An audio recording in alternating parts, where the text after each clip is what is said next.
and I'm a third-year medical student from UC San Diego and a student member of the California Medical Association. The bill you're voting on now is written in response to a great tragedy suffered by my community. In May 2015, two of my fellow medical students at UCSD were killed by a drunk driver who was so intoxicated that he was driving the wrong direction on the freeway. A third classmate spent months in the hospital, not as a provider, but as a patient. And the two students that were killed, that's Ann Baldock and Maddie Cornwell, they were the kind of people who gave back to their community. They advanced medicine. They cared deeply for their patients.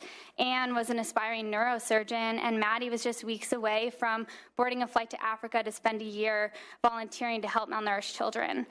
It goes without saying that the medical community was and remains devastated by this loss. In the days and weeks after Anne and Maddie's death, my community at UCSD couldn't stop asking why. And being medical students, the first thing we did is started to do some research, and we were appalled to discover how common it is to see similar headlines in the news saying drunk driver kills 3 or suspected drunk driving in an accident that claims young family. It became clear that we were dealing with a pattern of tragedy and not a series of isolated events.